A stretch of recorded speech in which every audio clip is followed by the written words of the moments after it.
O Furacão recebeu o São Paulo na Arena e acabou empatando. Um empate que, na verdade, não foi bom para nenhum dos dois. A Monique Vilela conta como foi. E aqui na Arena, tudo igual. Atlético e São Paulo ficaram no 1-1, num empate que foi construído rapidinho, no começo do primeiro tempo, na tarde e noite de Pablos. E eu vou contar para vocês como foi esse 1-1. Afinal de contas, logo aos 6 minutos do primeiro tempo, veio aquela lei do ex, né? Famosa lei do ex, em dobro, viu? Cruzamento de Vitor Bueno para esse gol aí de Pablo. Ambos jogadores do Furacão que já vestiram a camisa do São Paulo. 1-0 para o Atlético. Só que aí não deu tempo nem muito de comemorar, viu? Vacilo da defesa do Atlético dentro da grande área. Cruzamento e Pablo Maia deixou tudo igual 3 minutinhos depois. Nesse 1-1, o jogo foi sendo conduzido, viu? Wesley Carvalho, também Dorival Júnior, fizeram alterações, mudanças nas equipes, mas olha, nenhuma surtiu efeito. Tanto é que foram poucos os chutes em direção aos gols das duas equipes e um empate que fez com que, esses dois times não conquistassem o que queriam. O Atlético queria a vitória para seguir na cola desse G4 do Campeonato Brasileiro e o São Paulo queria o resultado de vitória para poder dizer que venceu pela primeira vez fora de casa nesse Brasileirão. São Paulo ainda não venceu longe do Morumbi. Pensa o peso que foi esse 1-1 para as duas equipes aqui na Liga Arena. Enfim, no empate, as duas equipes acabaram desperdiçando pontos e o torcedor ficou na bronca também com a arbitragem por aqui, viu? Mas isso é papo para vocês aí no estúdio, aqui tudo igual, 1-1 pelo Campeonato Brasileiro. Obrigado, Monique Vilela. Tem uma pergunta aqui para vocês, do Luiz Machado. Ele perguntando se a arbitragem prejudicou o Furacão. Não vi dessa forma. Eu não gosto muito da arbitragem do Klein. Eu acho que ele torna o jogo meio inseguro, assim, mas não vi grandes polêmicas, assim, para que houvesse uma reclamação dizendo que o Atlético foi prejudicado. Para mim, um jogo normal, e nessa de o empate foi ruim para os dois, foi pior para o Atlético, né? Mais uma vez, o Atlético deixou escapar a oportunidade de figurar no G4. Ele perguntou para você, Marcelo, com relação ao lance do cartão amarelo, se não seria o lance para segundo cartão. Pois é, Osmar, eu acho que é critério, não vejo assim como lance claro de erro de arbitragem, não. Concordo com o capitão. Não vi que a arbitragem tenha interferido diretamente no resultado. O Atlético e o São Paulo fizeram um primeiro tempo bom, movimentado, mas a volta para o segundo tempo, o São Paulo, Osmar, conquistar um ponto fora de casa, você veja, o São Paulo tem que somar pontos, a gente falou já sobre isso, para não correr risco de cair. O São Paulo já não briga por vaga Libertadores América, não há mais necessidade. Precisa de 2 vitórias. Exatamente. Então, esse empate, para mim, foi bom para o São Paulo e muito ruim para o Atlético. Aí sim, porque o Atlético sim briga por uma vaga à Libertadores e o Atlético Mineiro passar dele.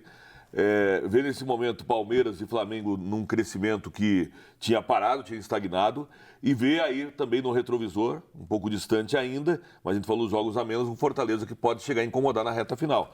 Então, para o Atlético, quanto mais pontos somar em casa, melhor, Osmar. Se ele tivesse ganhado, Marcelo, ia para a 4ª colocação. Então, e aí esses 2 pontos de diferença aí pode fazer muita diferença mesmo, né?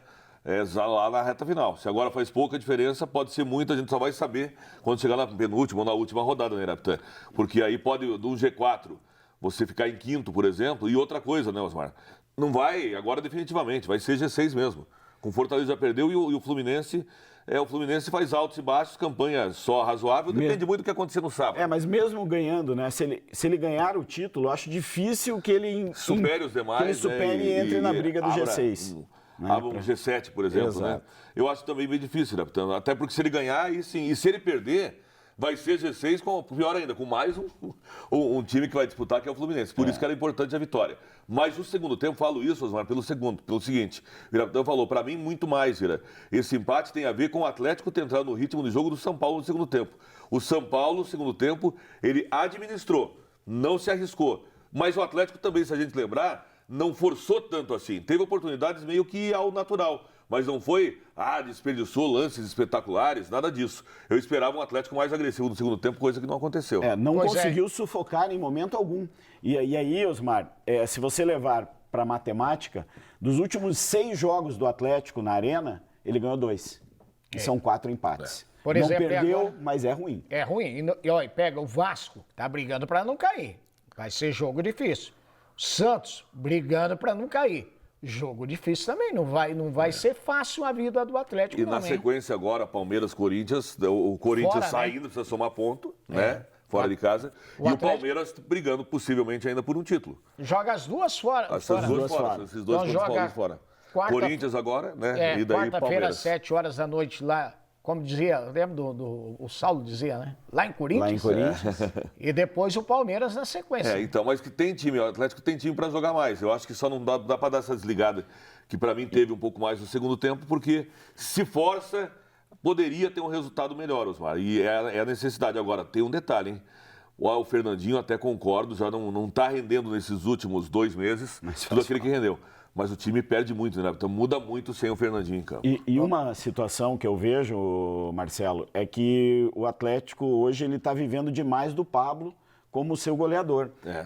O Canóbio não consegue dar essa sustentação, ele se movimenta, corre, se entrega do início ao fim, mas os arremates dele são ruins, né? Então, ou é o Vitor Bueno batendo de fora, ou é o Pablo dentro da área. Então, eu acho que ficou muito restrita as opções ofensivas da equipe do Atlético depois dessas mudanças. Bom, Furacão, nós já falamos aí, tem. Então, vamos só recapitular.